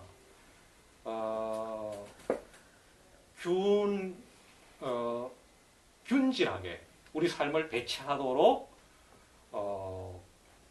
사는 그러한 삶의 형태는 아니라는 거죠. 혹은 슬금슬금 활동하는 게 활동의 표본도 아니라는 것이죠. 물론 죽도록 활동한다고 해서 창의력이나 관계가 더 잘 맺어지는 건 절대로 아니죠. 그러니까 활동이라고 하는 건 그야말로 자유의 관점에서 파악이 되고 배치돼야 하는 문제인데, 우리가 노동밖에 활동 개념을 모르고 노동만을 우리의 이상적인 개념으로 볼 때는 활동이라고 하는 것에 대한 이제 망각, 이것이 갖는 힘에 대한 가십 절하 이런 게 나타날 수밖에 없고, 그러한 관점 속에서는 비자본주의로 이행해 가고 있는 지금 자본주의의 어떤 특정한 경향을 잡아내서 그것을 생명의 것으로, 우리 삶의 것으로 되가져오는 그러한 실천을 하는 데는 어려움이 있다. 그래서 공동체에 대한 사적 소유를 절멸시키고 공동체를 누구나의 것으로 회복하는 것. 바로 그것을 위한 액션이 지금 우리 시대에는 필요하다. 라는 말로 오늘 이야기를 마치도록 하겠습니다. 네, 고맙습니다. 질문을 하고 싶은 분이 있을 텐데요. 그냥 쉬었다 해요? 아니면 그냥 조금 그냥 연속적으로 할까요? 네, 연속적으로. 연속적으로. 예, 여기 보니까 질문들을 많이 일일이 그걸 다 답변을 할 수는 없을 것 같고, 오늘 이 자리에서 질문이 제기되는 것에 대해서만 제가 한번 하는 것으로 하겠습니다. 네. 활동은 그러니까 노동하고 별개로 생각해야 된다고 말씀하신 거잖아요. 그렇죠. 활동과 노동은 다른데 노동관계라고 하는 것은 활동이 소외되어서 특정한 역사적 시기에 나타나는 모습이라고 말씀을 드립니다. 노동관계라는 것이요? 그렇죠. 근데 어떻게 보면 큰 노동이라는 개념 안에 활동이 부분적으로 포함되어 있다고 생각할 수 있지 않을까요? 어떤 의미에서 그렇습니까? 그러니까 활동도 노동력을 제공해서 활동을 하는 그런 관점에서 보면, 그러니까 노동이라고 말하면 좀 그럴 수도 있고, 일이란 관점에서 보면 그 활동이란 것도 자신의 시간과 그 노동력을 투입해서 하는 것이고, 어느 정도 그게 저도 말씀하신 부분에서 약간 그 노동이란 관점에서는 그 시간이 있고 그 시간이 지나면 그 일은 끝나는 것으로 생각되지만, 활동은 그게 연속되는 그런 예술적 활동이라던가 이런 관점에서 보면 이렇게 이어질 수 있다는 것은 이해가 되는데도요, 그게 100% 자신의 자유의지로만 될 수 없는 상황이 있잖아요, 활동 같은 경우는. 그거를 우리가 네. 그 100% 자기의지로 될 수 없는 상황을 용인하고 받아들일 것인가, 아니면 그 상황을 깨뜨리고 최대한도로 100% 될 수 있는 방향으로 바꿔나갈 것인가 하는 문제가 오늘 저희의 핵심입니다. 100%로 될 수 있다는 거는 너무 이상적이지 않을까요? 그러니까 이상이라고 하는 거, 그러니까 너무 이상적이라고 하셨는데요. 이상이라고 하는 것에 너무 이상적인 것하고 조금 이상적인 것이 있나요? 네, 이상적이라는 게 뭐 나쁘다 그런 게 아니라, 그러니까 다수의 그런 생각이 하나로 모아질 수 없잖아요. 그러니까 전체적인 생각 자체가 하나로 모아질 수가 없는데, 그러니까 100%의 자유의지라는 것이 되려면 공동체의 이상하고 자신의 이상하고 완전히 맞고, 개인적인 일 자체도 거의 없는 식으로 가야 된다고 생각하거든요. 네. 근데 그게 정말 일을 하면서 그게 가능할지. 그러니까 저는 약간 그런 활동가들의 과중한 업무 이런 것에 대해서 좀 관심을 갖고 있거든요. 네. 그러니까 좋은 자기가 원하는 사회를 위해서 활동하고 그 이상을 향해 나아가는 건 충분히 좋다고 생각하고 저도 되게 훌륭한 일들을 하신다고 생각하는데 그게 개인적 삶하고 같을지라도 그게 너무나 과중한 업무가 돼서는 안 된다고 생각하거든요. 그러니까 역시 마찬가지인데요. 너무 과중함이라고 하는 게 어떤 거를 지칭하느냐가 문제일 것 같아요. 아니, 그래서 저는 근로기준법에 그 해당하는 그런 정도의 노동이 적당하다고는 생각하지만 어느 정도 적당할 수 있다고 생각해요. 그래서 그것을 벗어난 노동이 정말 정당한가 그것에 대해서 궁금합니다. 하루에 8시간 네, 노동하는 거요. 주 5일 근무. 주 5일 근무. 네. 그리고 혹시 주 2일이나 네. 하루 뭐 2시간이나 그 정도면 어떨까요? 좋죠. 그죠? 그러면은 하지만 네, 그게 정말 적당하지 않고 그 이상 되면 무리라는 말에서 그렇게 말씀드린 거고요. 주 2일이면 더 좋죠. 그죠?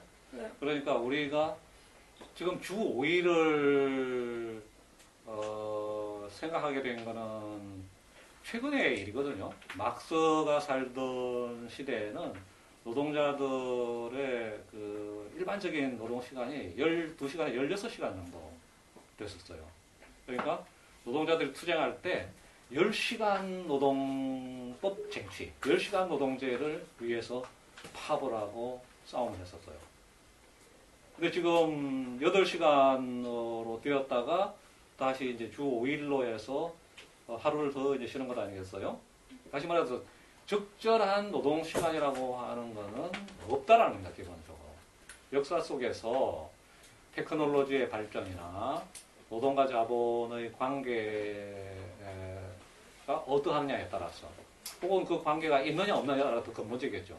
그 관계가 있다면은 노동자본의 관계가 지속된다면은 지금 실무자께서 말씀하신 것처럼 전적으로 활동만 한다고 하는 거는 불가능할 거예요. 어떤 형태로건 압력이 있어가지고 그게 뭐 군사력이 동원되든 아니면 뭐 어떤 교회나 이런 학교와 같은 것이 동원되든 텔레비전이 동원되든 사람들은 일정 시간은 노동하지 않으면 안 된다라고 하는 식으로 묶을 테니까 그런 식의 그 분할이 있는 한에서는 아마도 제가 말씀드린 거는 글자 그대로의 유토피아에 머물고 말겠죠.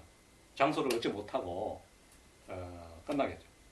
근데 만약에 이 관계, 이 역사적 관계를 우리가 깨뜨릴 수 있다면, 그것을 사라지게 만들 수 있다면은 장소를 얻을 수도 있는 거죠. 이건 시간의 변화가 이렇게 노동 시간의 변화가 서서히 보여주고 있는 거나 마찬가지 아니겠어요? 지금 한국 노동자들의 근로기준법에 명시된 노동시간하고 독일 노동자들의 노동시간은 다릅니다. 독일 노동자들은 최근에는 좀 길어지고 있지만은 전후 내내 수십 년 동안 35시간 노동이었어요. 그러니까 만약에 하루로 치면은 뭐 몇 시간이나 됩니까? 8시간보다는 훨씬 적은 시간 노동했다라는 겁니다. 그러니까 국가의 사정마다 다르고 역사적 시기마다 다른데 우리는 어쨌든 강제된 노동 시간의 제로화를 위해서 싸우고 노력을 해야 된다는 강제된 노동 시간의 제로화. 강제된 노동 시간이 남아있는 한에서는 이 활동 사회는 불구적일 수밖에 없겠죠. 막스 같은 경우에 19세기 사람임에 불구하고 특정 시간을 할애하지 않아도 예컨대 한 오전 시간만 근무하는 그런 사회를 일하는 걸 표성하고 있는데 지금 이게 그러면 강제된 노동 시간을 오전 시간 몇 시간 하자는 거냐? 오전 해봐야 한 3시간, 4시간 아니겠어? 길으면 4시간이고 짧으면 3시간인데 그런 생각을 하고 있어요. 그럼 막서는 강제된 노동 시간 서너 시간 하고 나머지 자유시간 하자 이렇게 생각했느냐? 저는 아니라고 봅니다. 예를 들어서 이 예가 좋을지는 모르겠지만 부모가 자녀들을 키우는데 강제된 활동을 남이 보기에는 강제된 활동을 하잖아요.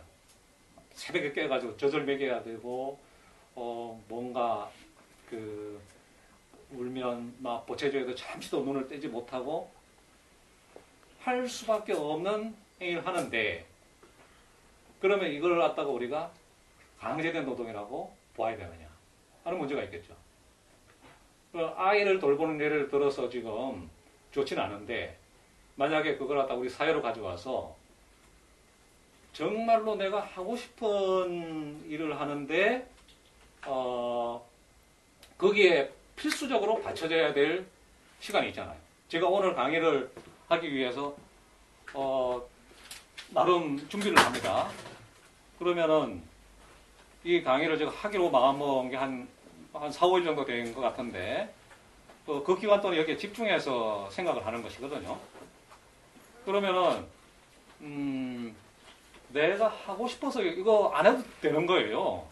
누가 하라고 막 해가지고 너 안 하면 죽일 테니까 나서 이렇게 말한 적 없고 나한테 돈을 뭐 무대를 줄 테니까 하라고 유혹한 적도 없어요. 제가 하기로 마음 먹었습니다. 그냥 제가 오늘 아침에 저희들 올라왔는데 제가 하려고 마음 먹었고 하다 보니까 읽어야 될 책이 있는 거고 그 생각을 제가 정리를 해야 되는 것이에요. 이거는 나한테 그 다음에 따라오는 필연성이죠. 하지 않으면 와서 그냥 헛소리만 하다가 돌아갈 것이니까 그거는 되게 부끄러운 일이라서 그렇게 할 수는 없다고 생각하는 거죠. 그럼 내가 선택한 일에 따라오는 이 어떤 필연적인 어떤 활동들을 강제라고 볼 거냐 하는 문제이죠. 다르게 볼 수 있지 않을까요? 그게 자유라고 하는 게 그냥 방종이라거나 임의성이 아니고 어쩌면 되어야 할 바를 되게 만드는 그 능력이라고 할 때 내가 선택한 일을 잘 하기 위해서 나한테 따라붙는 그 필연적 활동들을 잘 수행하는 것은 나의 자유라고 봐야 되지 않을까요? 근데 그 수행하는데 걸리는 시간은 노동시간이 길어짐에 따라 건강에 문제가 생기거나 이럴 수 있을 가능성 때문에 제한을 한다고 생각을 하거든요. 그건 저는 그렇게는 생각하지 않습니다. 그게 두 가지 방향에서 얘기할 수 있을 것 같은데요. 하나는 자본가가 근로시간을 8시간으로 줄여준 건 아니에요. 노동자들의 아주 장구한 투쟁이 없었다면은 아마 지금도 노동시간은 16시간 정도에 육박하고 있을 가능성이 많죠. 사람들이 다 노동시간을 줄이기 위해 투쟁하지 않는 조건에서 다 그냥 뭐 될 대로 어때라고 방치하고 있는 상태라면은 생존의 한계까지 노동시간은 치닫는다라는 겁니다.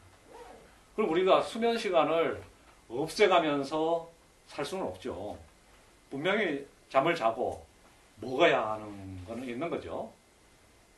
그 잠자고 먹는 시간을 또 어떻게 예술적으로 만들 것이냐는 또 다른 문제일 텐데 여하튼 그건 그냥 가르쳐주자는 말입니다. 일정하게 우리한테 필연적이라고 말해주자는 것이죠. 그랬을 때에 16시간이 8시간 잔다고 치면은 노동할 수 있는 최대치거든요. 이때까지 시킨다라는 겁니다. 그래서 노동시간의 단축은 자본가의 의지하고는 아무런 관계도 일단 없다고 생각하고 물론 자본가들이 계속해서 자기가 고용한 노동자들을 20시간, 뭐 23시간 이렇게 계속 시킨다면 그건 어리석을 수는 있겠죠. 자기가 만약에 선물로 주고 후불자는 말고 선물로 주고 고용한 노동자를 가혹한 시간 동안 노동시키는 것은 빨리 죽게 만들어서 그 돈이 낭비되게 만드는 것이기 때문에 그러는 경우는 어리석다고 말할 수 있고 그 점에서는 일정한 자제, 16시간이라고 하는 최대치를 자본가도 설정한다고 말할 수 있겠지만 그 이하로의 축소는 노동자들의 투쟁을 반드시 필요로 한다고 보고요. 액션의 경우에는 문제가 다르다는 겁니다. 그러니까 규칙적으로 자야 한다. 그래서 하루에 뭐 8시간만 활동하고 그 다음에는 하지 말고 이런 식의 리듬 배분이 활동가에게 적절한 배분은 아니라는 것이죠. 하루만 일하고 나머지 뭐 365일을 갖다가 계속 뭔가 다른 생각을 하면서 살아나갈 수도 있는 거고 자기의 생명력이 재생산될 수 있는 한에서는 그보다 훨씬 더 많이 할 수도 있는 거고 심지어는 내 생명이 끝나버리더라도 나 이것만 하고 죽겠다 라고 생각하고 거기에 몰입할 수도 있는 거죠. 막스는 사실 그랬거든요. 막스는 1858년에 그룬트리스를 쓰면서 하루에 자기가 서너 시간밖에 자지 않았다고 하는 것을 그 텍스트에 쓰고 있습니다.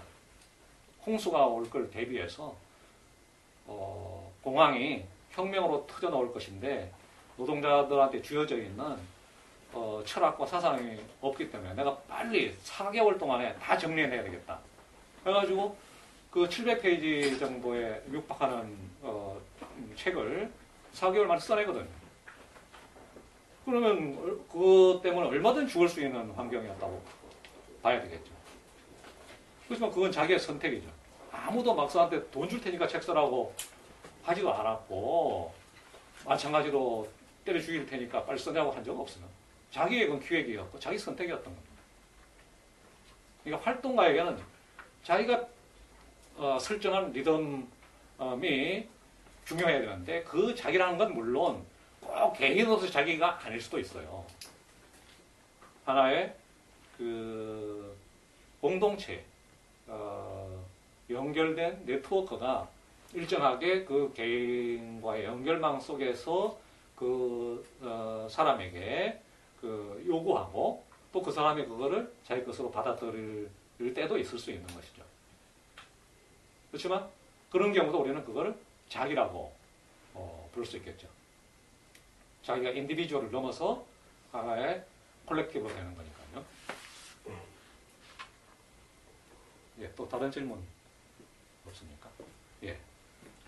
저는 약간 반대 입장일 수 있는데 임금을 받는 노동자거든요. 네. 네. 근데 제가 하는 일은 임금을 받는 시간 외에 제가 여기 와 있는 시간이라든지 아니면 제가 또 동료들 다른 분들과 스터디를 하는 거라든지 이런 것들 다 저에겐 그러니까 일로 포함된 활동이잖아요. 근데 그거에 대한 임금 받는다는 겁니까? 아니요. 그러니까 큰 범주에서 네. 일을 바라봤을 때 예, 임금을 받으면서 하는 일이 있고 임금을 받지 않지만 저한테는 중요하고 가치 있는 일이 있는 거죠. 지금 저는 이제 그것들을 시간을 배분해서 저를 쓰고 있는데 궁극적으로는 임금을 받지 않는 일을 하면서 가치 있는 일을 하면서 사는 게 뭐 제 바람이긴 합니다. 이 위에 나이 많이 들어서. 근데 사실 그건 조금 멀리 남아 있을 것 같고요. 저는 계속해서 어느 시점까지는 계속 돈을 벌어야 되는 상황인 거거든요. 근데 항상 임금을 받으면서 하는 노동은 저한테는 꿈이라고 하는 게 있어서 남들이 가지고 있는 꿈과 비슷한. 그래서 제가 원하는 일을 하면 임금을 받으면서 일을 한다 하더라도 그게 되게 쓸쓸하거나 후회가 들지 않을 거라고 생각을 했었거든요. 근데 막상 그 일을 한 다음에도 그 일을 하게 된 다음에도 임금을 받으면서 하는 일이 그다지 저한테 행복으로 다가오지 않았어요. 그 이유를 곰곰이 생각해 보니까 저는 계속 재주를 피우고 있고 누군가는 돈을 주머니에 넣고 있는 상황을 알게 된 거죠. 그래서 지금 드는 생각은 제가 돈을 벌면서 일을 한다 하더라도 이것들을 소유 구조를 바꿔서 같이 일하고 같이 나눠가는 게 되면 제가 임금을 받으면서 일을 한다 하더라도 소외감을 덜 느끼게 되지 않을까라고 지금 가설을 세우고 준비를 하고 있거든요. 선생님께서는 그것에 대해서는 한계라고 보시는지 아니면 그것도 하나의 어떤 대안이 될 수 있다고 보시는지 궁금해요. 그러니까 그 연결될 수 있는 사람의 수가 이제 제한되겠죠, 암만 해도. 그래서 뜻을 같이 해야 한다거나 그 작업의 성격상 그 필요한 사람의 수가 무한일 수는 없을 테니까요. 결국은 어떤 소수의 공동체가 생기는 거고 거기에서 일정한 공유적 관계가 형성된다라는 의미이겠는데 그거는 하나의 그 선택대안, 옵션일 수 있다고 생각을 합니다. 그런데 그것이 이제 시간이 흐르면서 해보면 굉장히 큰 난관에 부딪히게 될 터인데 바로 그 공유적 관계라고 하는 것 자체가 거대한 사유적 관계에 포위되어 있는 섬과 같다는 것이죠. 그래서 여기서 뭘 생산할지는 모르겠으나 그 생산물들을 만약에 그 공동체 내부에서 전적으로 소화시키고 그거를 갖다 먹고 사는 게 아니라면 예컨대 농부들 농민 공동체들 같은 경우는 거기에서 생산된 야채 같은 거 먹고 그 음식 먹고 이렇게 살아갈 수 있잖아요. 100%는 물론 아니에요. 우리 욕망이라고 하는 또 변수가 있기 때문에 욕망이 사회 조건에서 달라지기 때문에 욕망의 다양성을 그 공동체가 충족을 못 시켜주면 결국 딴 데서 매입하거나 여기 생산된 것을 판매해야 하는 시장적 망 속에 한 다리를 걸칠 수밖에 없게 됩니다. 이 다리가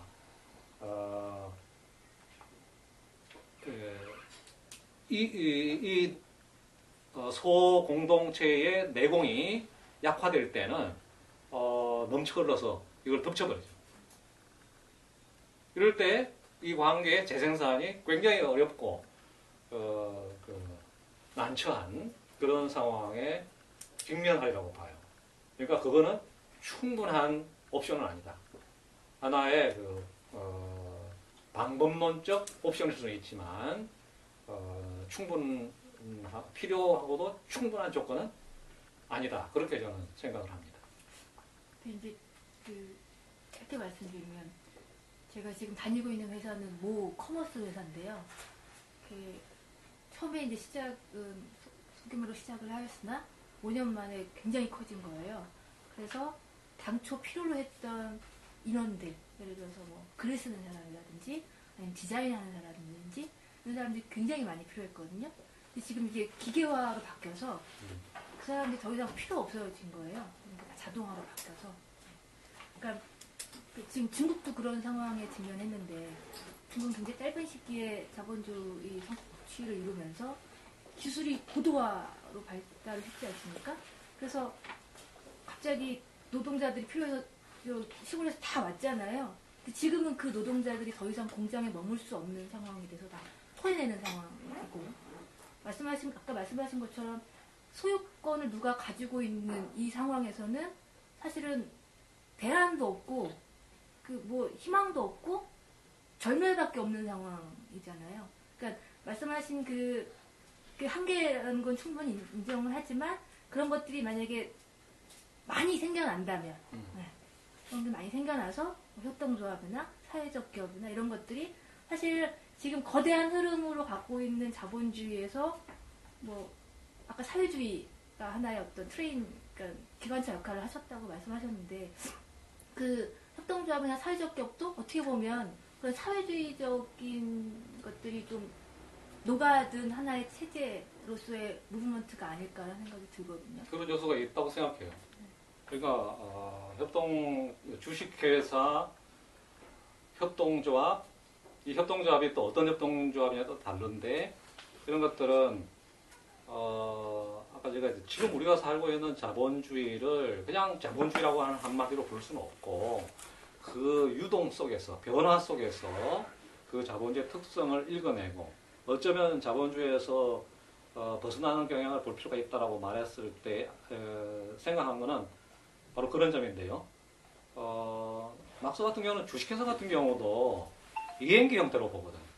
자본주의가 새로운 사회로 나아감에 있어서 거치지 않으면 안 될 필수적인 통과점으로서 주식회사를 이야기하고 노동자 협동조합 같은 경우는 그보다도 더 진화된 그런 그 관계로서 이해하기 때문에 그러한 이제 그 협동조합적 연관들 혹은 모임들, 기업들 이런 것들은 새로운 실험이자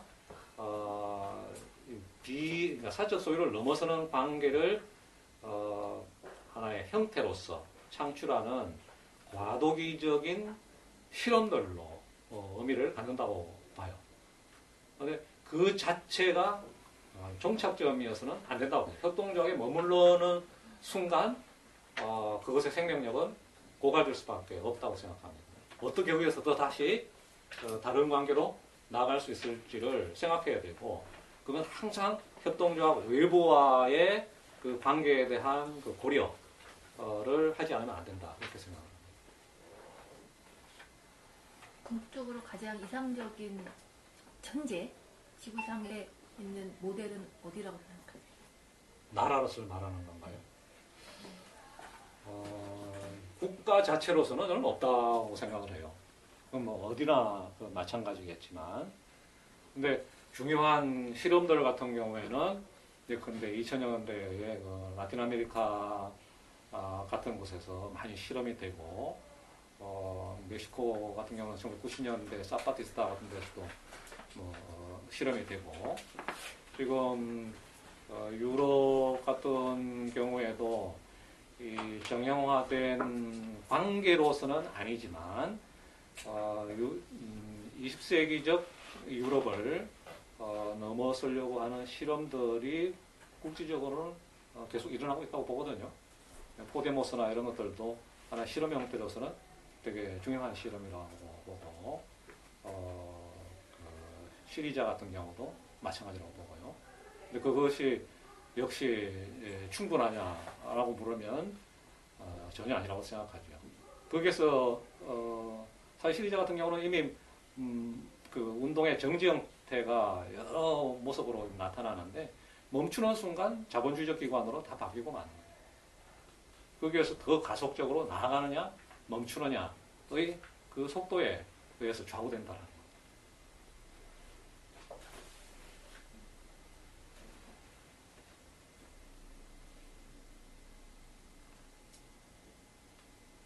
또 다른 질문 있습니까? 네. 저는 아까 말씀해주신 약간 저 자신의 위치나 포지션에 대해 좀 고민을 많이 했는데 고민을 하다 보면 이제 좀 문맥이나 이제 경향에서 아까 말씀해주셨듯이 읽어야 된다고 생각해서 공부를 계속하면 할수록 되게 모른다는 이제 무지함만 계속 느끼거든요. 그러다 보니까 제 포지션이 진짜 어디인지 이렇게 계속 흔들리는 고민을 하고 있어서 제가 공부를 많이 안 해서 그런 걸 수도 있지만 포지션에 대한 자각이 먼저 우선적으로 이루어져야 선생님께서 말씀하신 방향으로 좀 흘러갈 수 있다고 생각하는 이 때문에 계속 공부를 하는데 좀 그거에 대한 고민만 좀 깊어지고 좀 방향이 좀 애매해져서 네, 그런 부분에 조금 지금 대학원에서 공부를 하시나요? 네. 그러면 공부를 어떤 방향에서 하고 있는데요? 저는 일단 디자인 쪽인데 디자인 쪽도 아직 이러한 같은 맥락에서 좀 어디로 갈지 확실히 좀 정하지는 못한 네, 편이라서 제가 어떤 점을 좀 말씀을 드리면 좋겠습니까? 그냥 그걸 모르겠어요. 알면 근데 항상 질문에 제가 조금 보태면 저도 예. 궁금해서 읽기 시작했는데 예. 사회학이나 철학이나 어쨌든 계속 더 앞으로 나아가기 위해서 계속 비판을 하는데 그게 긍정적인 영향보다 아 이거 힘든 거 이해했는데 또 비판하고 새로운 지식을 계속 나간다는 게 어떤 다른 에너지나 어떤 힘이 있지 않으면 이게 계속 단순히 호기심이나 공부로 이어나가기 약간 힘든 게 좀 있더라고요. 선생님 어쨌든 계속 서로 비판하고 지식을 계속 알아가야 되는데 근데 공부하시는 그런 원동력이 있으신지 그거 좀 궁금하고 같은 맥락인지 모르겠지만 네. 한번 인문학에 공부 시작하니까 되게 흥미롭고 재밌는데 뭔가 끝이 없어 보이고 네. 되게 똑똑해야 될 것만 같고 약간 근데 우리가 공부에 끝이 있다면 참 재미없는 일일 것 같아요. 끝이 없다고 하는 점이 오히려 이로 하여금 공부에 큰 그 매력을 갖게 만드는 특성이라고 생각을 하고요.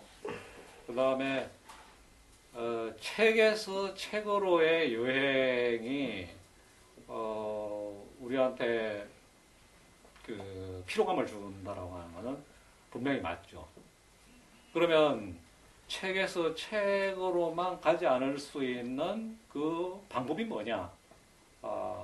그냥 단순한 그 지적 표류를 넘어설 수 있기 위해서는 자기의 생명의 목소리를 계속 반추하고 들어야 된다고 생각합니다. 내가 왜 책을 읽는 거지? 무엇 때문에 책을 읽고 있는지에 대한 반추와 책을 읽음으로써 내가 도달하고자 하는 혹은 이행해 가고자 하는 그것에 대한 반추가 반드시 필요하고 자기 삶의 그 결단이 없으면 끊임없이 이 책에서 책으로 갈 수밖에 없다고 생각을 합니다. 그러니까 삶의 결단이라고 하는 게 아까 이제 그 말씀하실 때 지금 돈을 벌 수밖에 없는 상황이거든요. 이렇게 표현하잖아요. 이 표현은 우리들 모두가 나는 그럴 수밖에 없는 상황이거든요. 라는 생각들을 아마 굉장히 많이 하고 살리라 생각해요. 책을 읽다가도 나는 다른 걸 할 수밖에 없는 상황이라서 그만큼만 하고 나는 간다.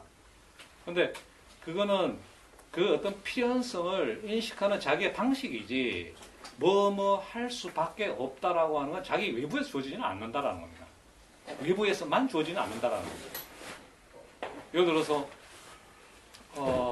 내가 아이를 지금 돌볼 수밖에 없는 상황이거든요 라고 하는 건 이미 자기가 아이를 결혼을 하고 아이를 낳은 그 상황을 전제하는 거죠. 그렇게 살기로 마음을 먹고 그렇게 선택했기 때문에 아이를 돌보는데 시간을 쏟아야 되는 거고 내가 더 많은 돈을 벌어야 두려움 없이 살 수 있겠다라고 하는 어떤 심리적 상태에 있기 때문에 나는 돈을 벌어야 됩니다라고 하는 것. 그걸 단위로 이제 받아들이게 되는 것이죠. 근데 돈이라고 하는 게 얼마를 벌어야 되는지 어느 정도가 필요한지를 아무도 객관적으로 말해줄 수는 없는 것이거든요. 어떤 사람의 경우에는 나는 한 달에 19만 원만 가지고 살아나가겠어 라는 결심을 하고 노래만 부르고 다니는 사람입니다. 시위 현장에서 계속 이제 음악을 하고 부르는 친구가 있어요. 자기는 그 이상을 벌지 않겠다라고 하는 결심을 한 거죠. 그건 자기 이제 선택일 수 있는 거죠. 그러니까 그 선택은 외적 조건에 대한 자기의 응답에 달려 있는 것이지 그거를 객관적인 것이라고 판단할 수 있는 것은 없다라는 겁니다. 그러니까 나는 이러할 수밖에 없어요라고 말을 할 때 그렇지 않을 수 있는 가능성이 얼마든지 주어져 있을 수 있다라는 거죠. 그러니까 책을 계속 읽을 때 내가 책 속에서 뭘 얻고 책 속에서 내가 어떻게 변해가는지를 생각해보고 여러 책들이 다 자기의 올바름을 주장하지만 그 속에서 나한테 가장 큰 공감을 주고 나를 자유롭게 했던 방향이 뭔지를 캐치한 후에 자기한테 기쁨을 주고 자유를 준 그 방향에 좀 더 집중적으로 몰입을 하는 게 중요합니다. 공부에서는. 그 몰입된 공부의 한 가닥. 그래서 하나의 세계를 자기가 공부를 통해서 이렇게 여러 번 경험이 있으면 다른 모든 것들은 그것과 비슷한 대상을 다르게 다루고 있거든요. 그런데 막스의 모든 주작을 자기가 깊이 있게 읽어본 적이 있는 사람은 다른 모든 철학자들이 하는 얘기는 다 한 번씩 생각해 본 주제라는 겁니다. 다만 다르게 부정하거나 긍정하거나 비틀거나 이런 식으로 얘기하고 있을 뿐이죠. 그럼 비교해 가면서 그 전에 생각하고 이 생각 사이의 관계를 따져보고 내 생각을 어떻게 바꾸는 게 좋겠다라고 자기 나름의 실험적인 어떤 사유모험을 해보고 나중에 그게 안 맞으면 다시 후퇴해보고 이런 식의 그 운동을 하는 게 중요해요. 그러니까 닻을 내려버리는 게 중요하다는 게 아니라 닻을 내려버리면 고정이 되는 거니까 안 되는데 자기가 일정하게 멈출 수 있는 자기의 운동 공간 아까 아련식으로 말하면 자기의 그 집을 뒤에는 허물고 바꿀 집이겠지만 집을 일정하게 짓는 것은 굉장히 중요한 일이라고 생각합니다. 그런 것 없이 이 책 저 책 사이를 헤매기만 하다 보면은 지쳐서 나가 떨어지게 돼요.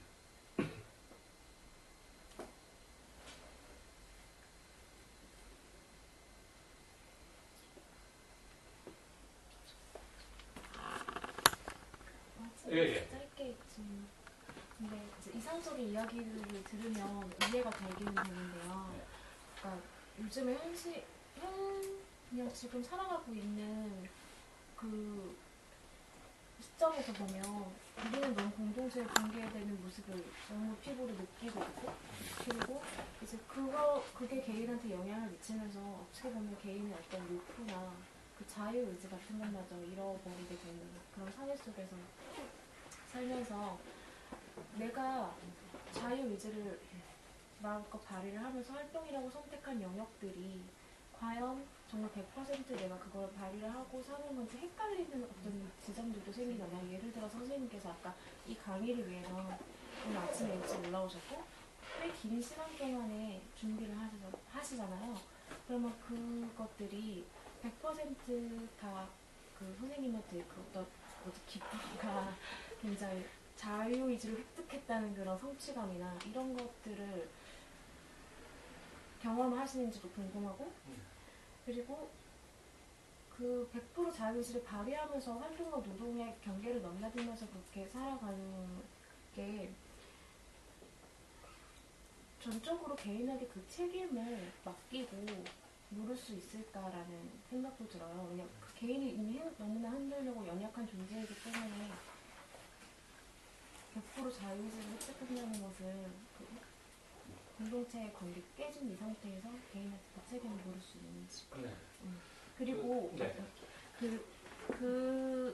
그게 가능해지려면 어쨌든 선택을 해야 하는 문제가 분명히 발생하는데 그럴 때 신념이라는 게 굉장히 중요할 것 같거든요. 자기 신념이라는 게 굉장히 중요할 것 같은데 그 신념이 쌓이려면 필요한 경험들이 혹시 있을까 하는 신념이 쌓이려면 어떤 경험이 필요한가 그런 말씀이에요. 네. 제가 대답할 수 있는 한 것만 대답할 수 있다는 생각이 드는데요. 우선 제 경험부터 얘기해 보면은 저는 이 준비를 하면서 제 나름대로는 전혀 생각하지 못했던 어떤 점들을 계속 생각하게 나가기 때문에 굉장히 큰 기쁨을 느낍니다, 실제로. 그러니까 그냥 단지 몇 시간 와서 강의를 하는 문제가 아니라 이 강의라고 하는 게 타자와의 만남의 자리인데 내가 타인과 그 만남에 리스판드 그러니까 응답을 하고 응답하는 게 내 책임인데 응답을 하기 위한 그 노력을 과정해서 내가 미처 생각하지 못했던 거 혹은 연결 짓지 못하고 있었던 것, 혹은 때때로는 불충분하게 생각했던 것, 이런 것들을 충분하게 생각하고 연결 짓고 새로운 아이디어를 얻고 하기 때문에 저로서는 큰 기쁨을 느껴요. 실제로 저는 뭐 잠을 필수적인 시간만큼은 잤지만 내가 꼭 이만큼은 쉬어가면서 이거 준비해야지 그런 식으로 가이드라인을 잡고 준비하거나 그러지는 않았습니다. 내가 하고 싶은 만큼 최대한도로 하죠. 뭐 일상적으로 생각하고 공부하는 것이 뭐 24시간 거의 뭐 풀가동되기 때문에 특별하게 이 강의만이 그렇게 했다라고 말할 수 없지만 어쨌건 저는 그 경험을 주로 했습니다. 두 번째로 공동체가 지금 와해되고 있다고 말씀을 하셨는데 그거는 어떻게 보면 비극적으로 보이지만 다른 한편은 굉장히 낙관적인 것으로도 볼 수가 있습니다. 붕괴되고 있는 것, 종말에 이르고 있는 것은 낡은 공동체들, 낙다라고 하는 게 그냥 열등하다는 의미는 아닙니다. 오래되고 그냥 해체되어야만 할 그러한 공동체들이 지금 와해되어 가고 있다고 생각을 해요. 그러면은 위로부터 보면은 국가 공동체도 지금 와해돼 가고 있거든요. 예컨대 우리가 뭐 제국이라는 아이들도 그렇지만 신자유주의는 국가라는 공동체를 시장에 종속시키는 쪽으로 가지 않았습니까? 국가 공동체 엄청 취약해져 가고 있는 상태이고 전통적 의미의 국가와는 전혀 다른 어떤 조직체로 지금 탈바꿈되어 가는 중이고요. 국가를 떠받쳐온 것 중에서 가족이라는 공동체가 되게 중요한 기능을 하는데 가족도 역시 종말에 이르고 있죠. 와해돼 가고 있는 중이고 적어도 전통적인 방식으로는 가족이라는 게 재생산되지 않는다는 거죠. 특히나 이제 퀴어 운동의 발전 같은 것들은 거기에 이제 기름을 부을 거라는 생각이 들고요. 그러니까 그 공동체들이 와해되어 갑니다. 대한 공동체들도 마찬가지예요. 예컨대 대한 공동체들에서 역사가 오래된 게 노동조합과 같은 건데 노동조합이 지금 와해돼 가잖아요.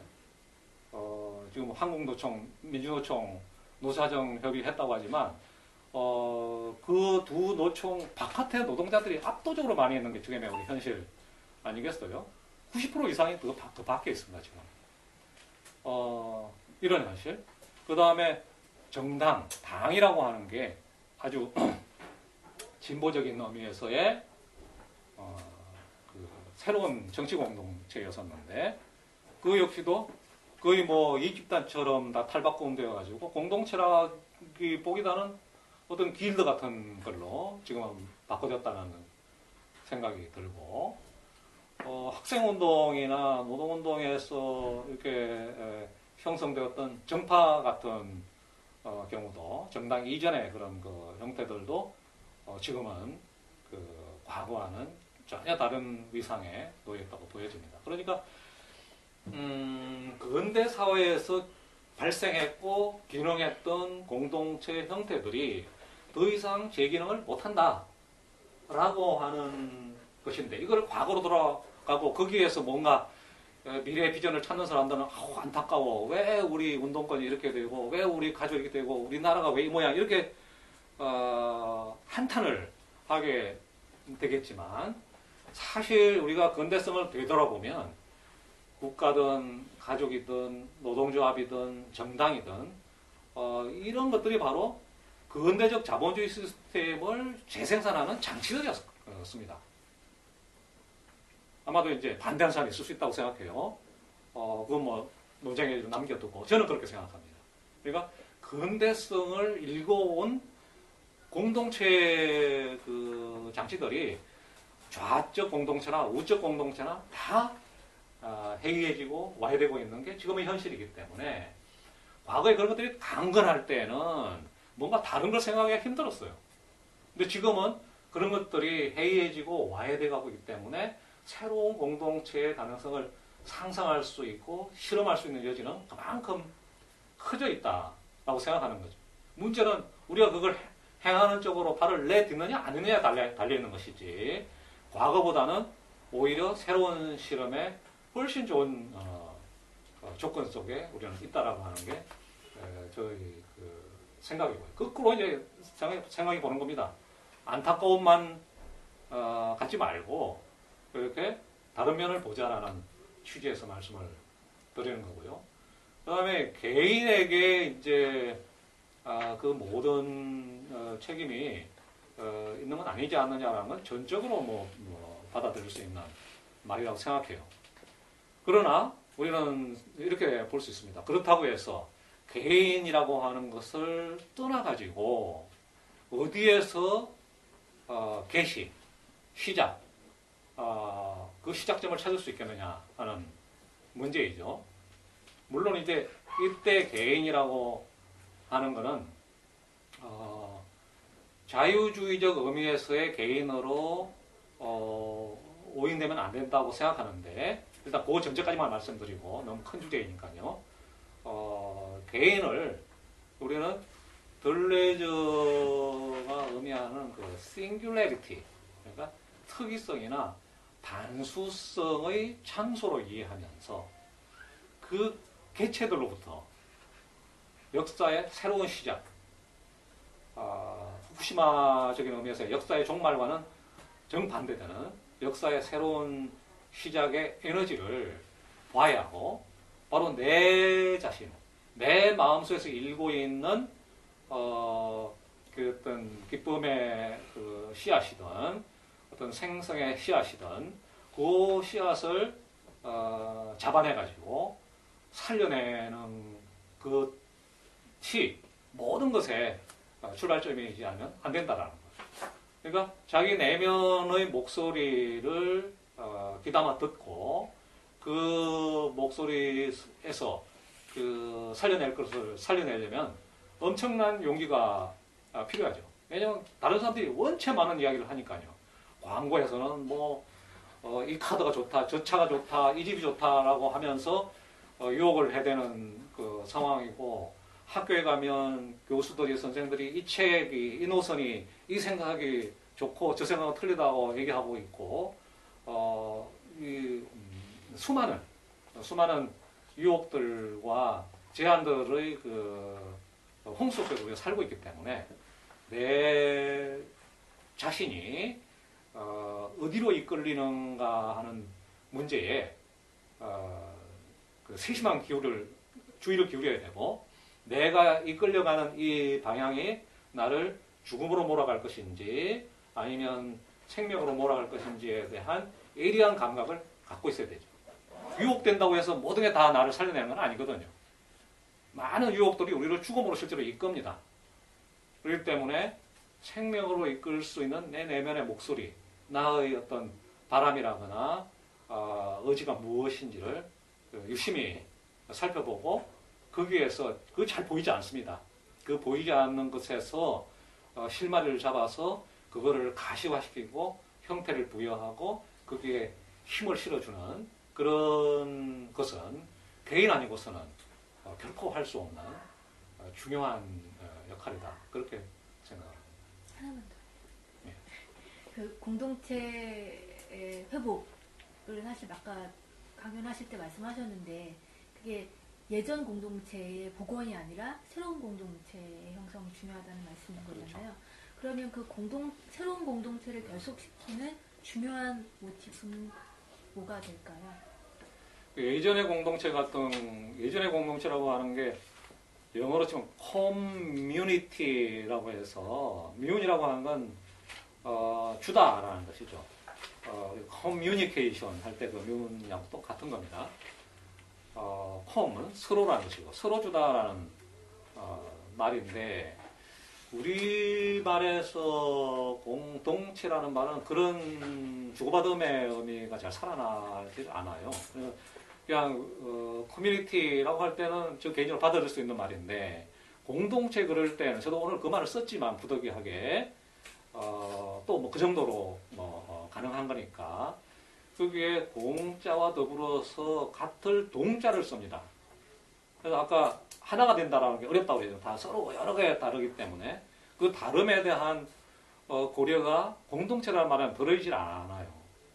그래서 좀 위험한 번역이라고 하는 생각이 드는데, 그렇기 때문에 우리가 이제 커먼웰스 같은 걸 번역할 때는 공통체라고 해서 동자를 빼버리고 통한다 할 때 그 통자를 써서 커뮤니티보다는 커먼웰스라는 대안 제시를 하곤 했는데요.